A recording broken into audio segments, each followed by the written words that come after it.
everyone, and welcome back to Tina Talks Gaming. This next game needs no introduction. Today we're talking about Horizon Forbidden West, and I am so excited. Let's jump in.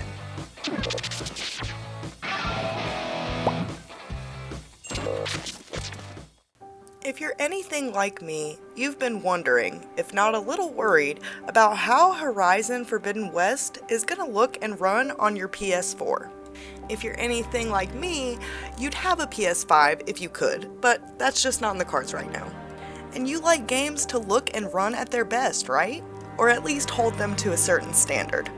Well, I'm here to give you my first impressions on the first level of Horizon Forbidden West and tell you how I think it runs on a PS4 Pro. My very first impression? Crikey, she's a beauty!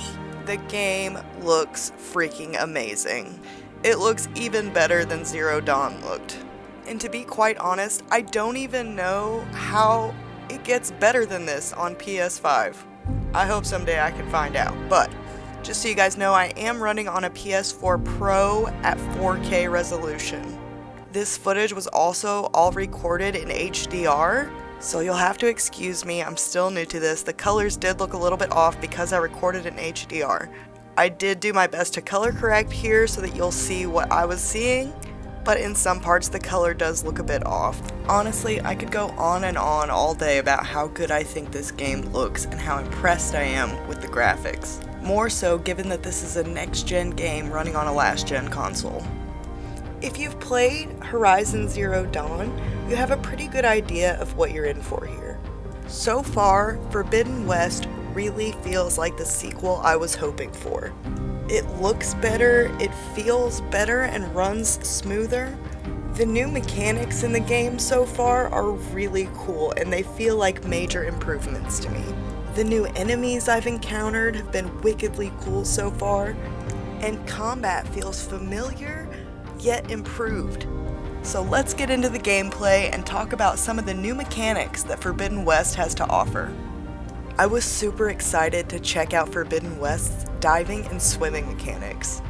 The water in this game, both below the surface and above, looks stunning. I know, I can't shut up about how pretty this game is, but just look at it. And this is only on a PS4 Pro. I can't even imagine what the PS5 version looks like, you guys. But anyway, the swimming controls feel really smooth and really good. You're actually able to maneuver really well swimming underneath the water. It felt really smooth to me and really satisfying. And I really can't wait to explore some deep diving in Forbidden West. This game definitely makes your exploration worth it, and I just can't wait to see all the things it has to offer. I will say that I was super excited to do a swan dive off this cliff.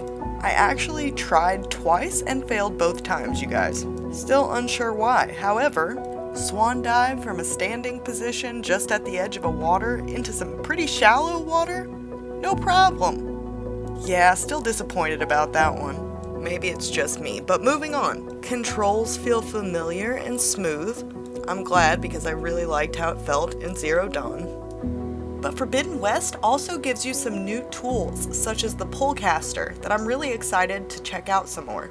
Not only does it serve to remove debris from your path, but it also serves as sort of a grappling hook. Aloy can leap into the air and use it to grapple onto available latch points. It makes it not only easier to reach high ground, but it feels really satisfying to do and looks really cool. It really makes the traversal in Forbidden West feel a lot more fun than it did in Zero Dawn, in my opinion. It's like Aloy is channeling her inner Spider-Man kinda, and I love it. So yeah, all around, I would say that traversal feels easy, smooth, and just overall a little bit better than it did in Zero Dawn. I am curious because I know that Forbidden West was supposed to give you a little bit more freedom in where you can climb. This is level 1, which is more or less the tutorial level though, so I'm curious how it will work once you actually get out into the world and there's like cliffs and things you can traverse on. More on that hopefully in a future video.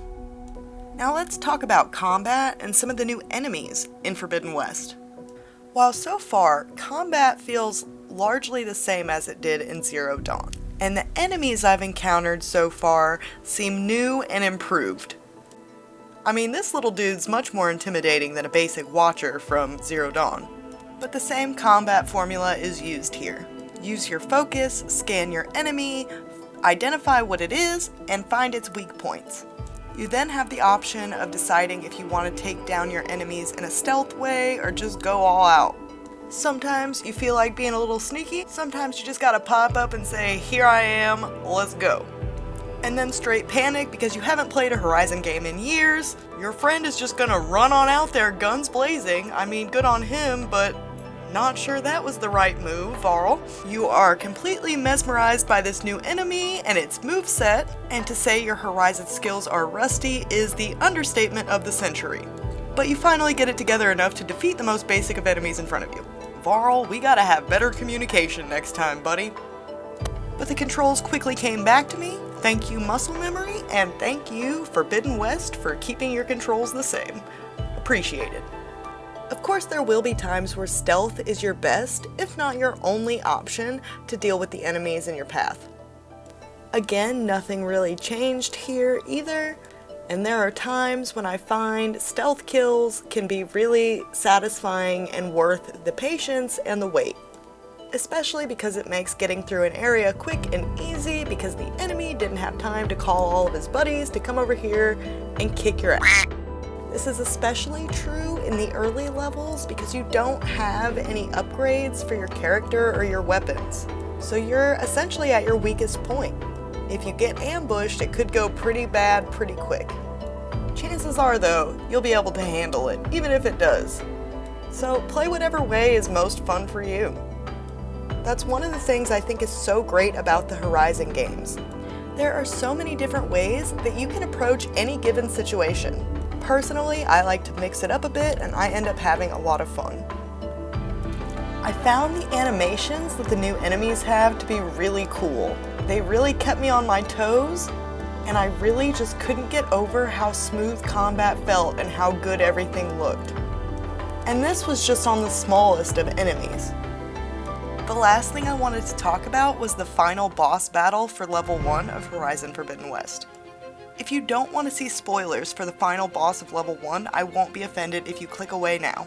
But let's get into it because it was really cool. This snake is one of the coolest enemies I have seen in a really long time.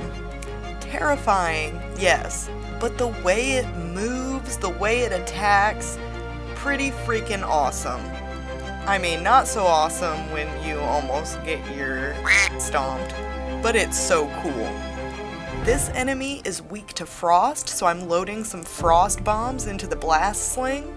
That seems to really agitate him. Poison being added was a really cool element that I did not expect to see, and it just looks really cool. I spent a lot of time during this battle in photo mode trying to get some really cool shots, and I was just amazed at some of the photos I was able to take during this fight. Honestly, the fact that these are in-game, mid-battle photos just blows my mind. I really enjoyed making the cyberpunk tips and tricks for photos, so if anyone's interested in seeing one similar for Horizon, let me know. I'll probably decide to do it anyway, but I am curious to hear your thoughts in the comments. Personally, I can't get enough of taking photos in this game.